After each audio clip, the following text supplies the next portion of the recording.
Our final presentation for the afternoon. Our speaker now is a man beloved by many people in this diocese. The members of our institute love Bishop Vigneron. We love Archbishop Vigneron. We welcome him back. Ladies and gentlemen, the Archbishop of Detroit, Allen Vigneron.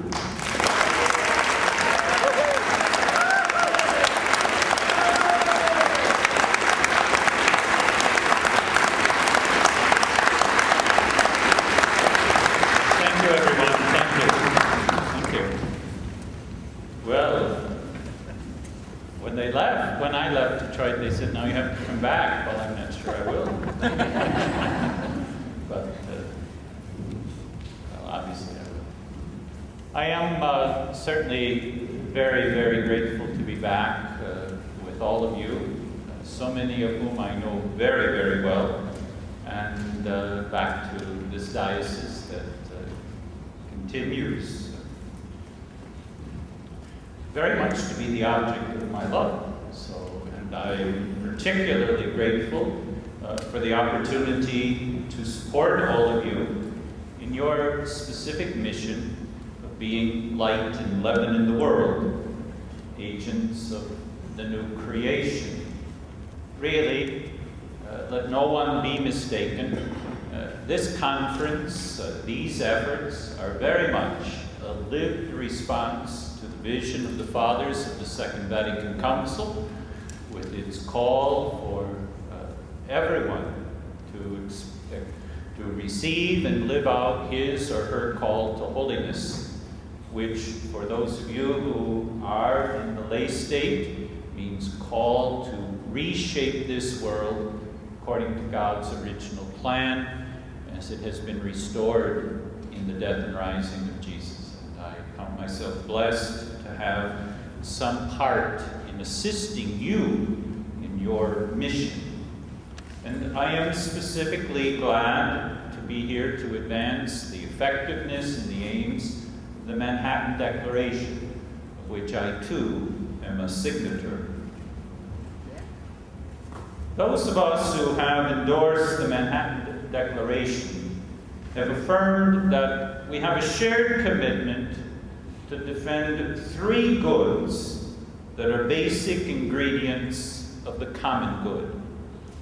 Three goods that are so important that, to the degree that they are not embodied in our civil life, in our civil order, we run the risk of that order itself unraveling. The three goods, just to remind all of us, to say them out again: the inviolable sanctity of life, traditional marriage, and religious liberty. This commitment that many of us have made, and the acts that follow as we try to live out that commitment, are the fruits of consciences shaped by the incarnate Word of God as we have heard it and accepted it within the communion of the Church. Now, since endorsing or signing the Manhattan Declaration is a public act of Christian conscience, I think that a clear understanding of what Christian conscience is and is not is necessary for an intelligent engagement with the Manhattan Declaration. Therefore, this conviction about the essential relationship between the nature of Christian conscience and the Manhattan Declaration, my conviction that these two are essentially linked, is the kind of axiom or foundation upon which I have tried to build up my talk this afternoon. Thinking about the agenda and thinking about how conscience leads us to this agenda is what shapes what I want to try and say. In order to achieve this goal.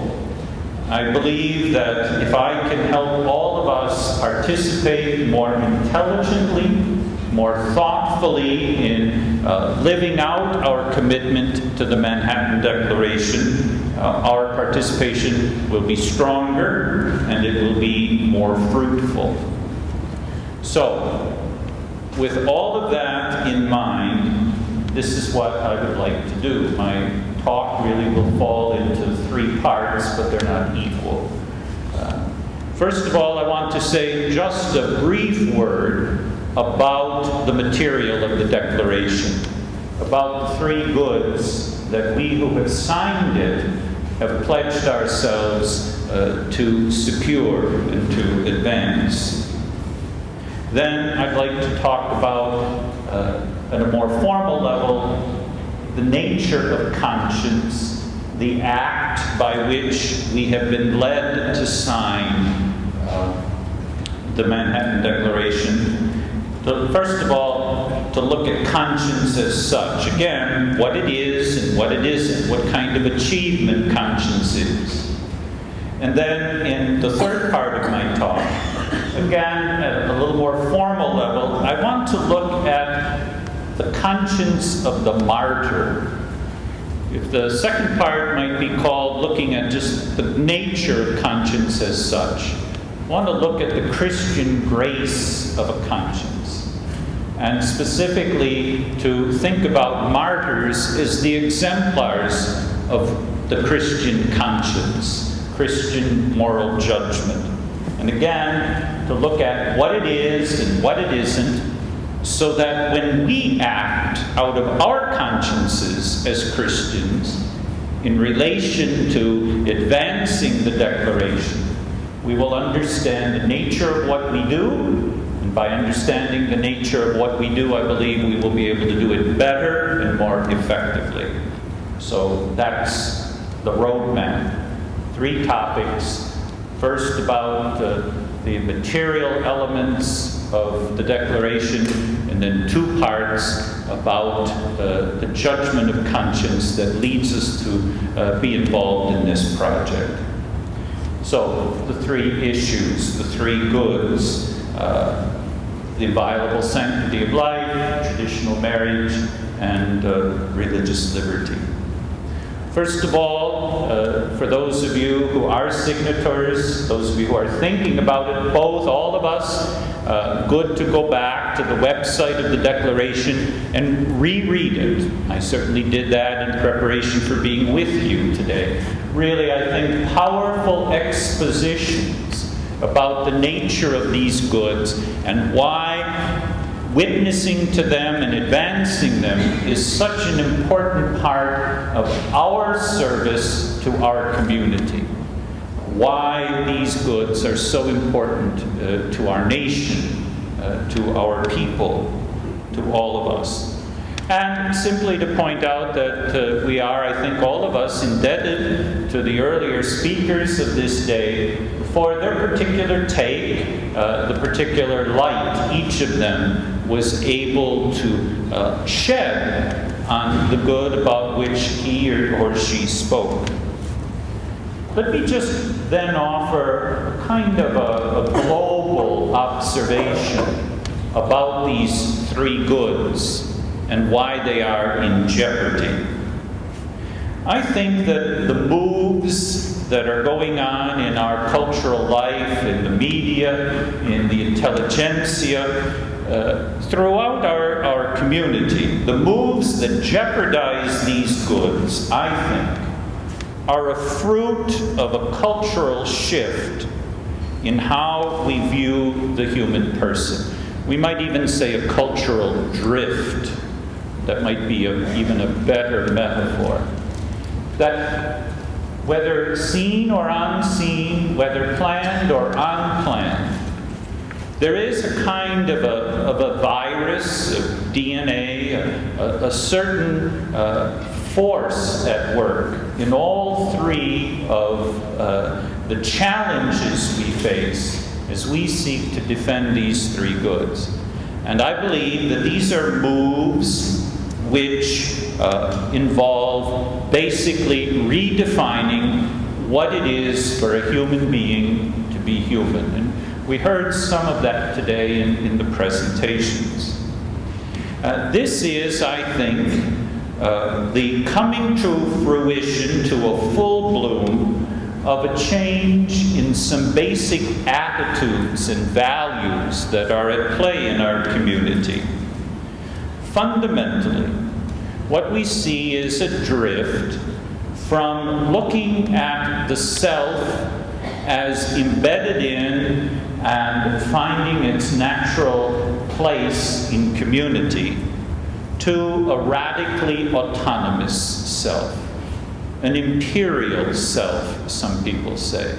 A self that is so divorced from community, or as the last speaker said, so detached and detachable from relationships, that each of us is a lone sailor, an atom on this kind of sea of chaos. This is really a kind of a view, at least implicit, in the cultural mind that is challenging these three very important goods. Another way to say this is that what is at work in the assault on these three goods is an effort to redefine what it is, what it means to be a human. Sometimes the redefining takes place at a very theoretical level, in the law court, in the university classroom. Sometimes it takes place at the basic level of the kinds of relationships people build up, what they buy, the kind of entertainment they see. And there is certainly a dialectic. Sometimes it happens at the level of sophisticated argument. Sometimes the shift is advanced at a very basic level of unarticulated relationships. And they mutually reinforce one another.